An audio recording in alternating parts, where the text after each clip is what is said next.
अस्सलामु अलैकुम दोस्तों। एक औरत ने अपने कोठे पर लिखवा दिया, अपने जिस्म से जो कमाना चाहते हो कमा लो। वो औरत कोठे पर हसीनो जमील लड़कियां लेकर आती और इस कोठे पर शहर के वो नौजवान जो अपनी नफसानी ख्वाहिश पूरा करना चाहते वहां आ जाते और उन लड़कियों से अपनी ख्वाहिश पूरी करते और उनसे जिना करके बहुत सारे पैसे देकर चले जाते।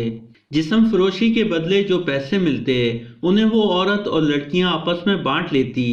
जब इस औरत का कारोबार चंद दिनों में बढ़ने लगा तो वो बड़े बड़े शहरों में जाती और खूबसूरत और हसीनो जमील लड़कियों को खरीद कर अपने कोठे पर ले आती और इस शहर के रईस और नामवर लोग इन लड़कियों से लुत्फ उठाते और उनकी रकम अदा करके चले जाते।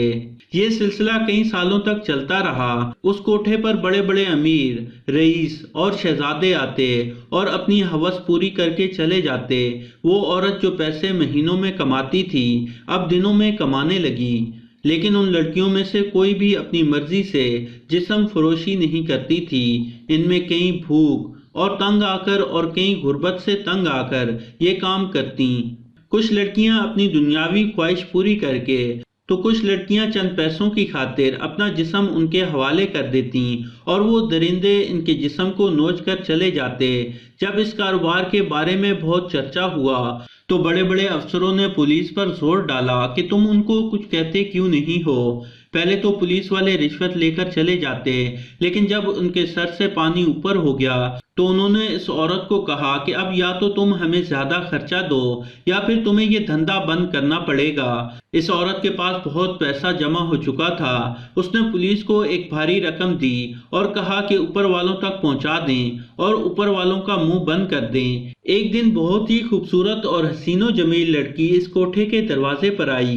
वो औरत इस लड़की को देखकर बहुत खुश हुई और उसने सोचा ये भी कोई जिस्म फरोख्त करने वाली होगी। उसका हुस्न देखकर वो पागल ही हो गई। वो औरत इस लड़की को अपने कमरे में लेकर आई और उसको कुछ बताने के बाद अपने कमरे में बिठा दिया। थोड़ी देर बाद एक बहुत बड़ा अफसर इस कोठे पर आया तो वो औरत इस लड़की को उसके कमरे में ले गई, लेकिन वो अफसर थोड़ी देर बाद ही वापस चला गया।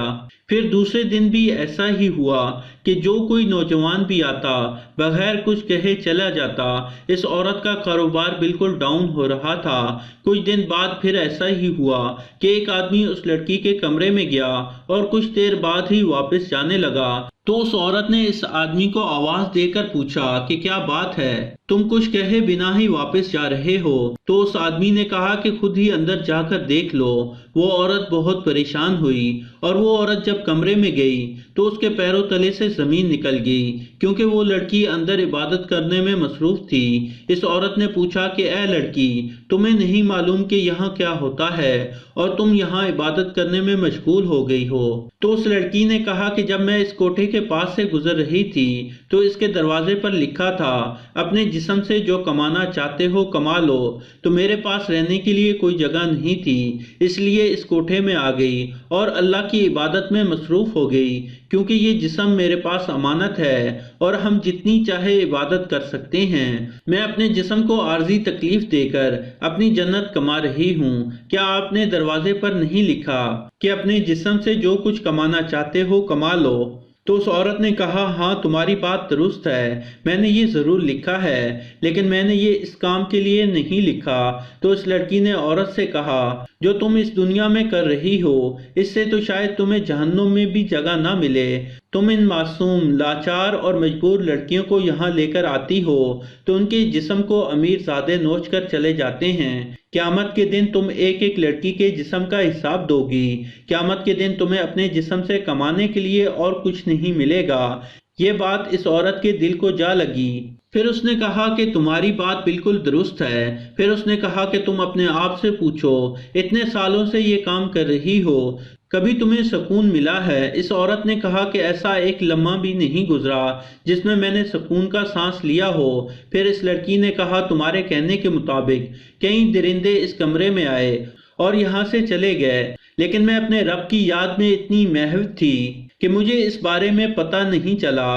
مجھے تم سے زیادہ بے وقوف اس دنیا میں کوئی نہیں لگتا، کیونکہ تم اس دنیا کے لیے کما رہی ہو جس میں رہنے کے لیے ایک سیکنڈ کا بھی پتہ نہیں، اور میں اس دنیا کے لیے کما رہی ہوں جہاں ہمیں ہمیشہ ہمیشہ کے لیے رہنا ہے۔ یہ سن کر وہ عورت اسی وقت سجدے میں گر گئی اور اللہ تعالیٰ سے گڑ گڑا کر معافی مانگنے لگی اور اس کام سے سچی توبہ کر لی۔ تو دوستوں، یہ تھی ہماری آج کی کہانی۔ پسند آنے کی صورت میں لائک کریں اور اپنے دوستوں کے ساتھ شیئر کریں، اور مزید ایسی کہانیاں دیکھنے کے لیے ہمارا چینل سبسکرائب کرتے ہوئے ساتھ موجود گھنٹی کا بٹن بھی دبا دیں۔ شکریہ۔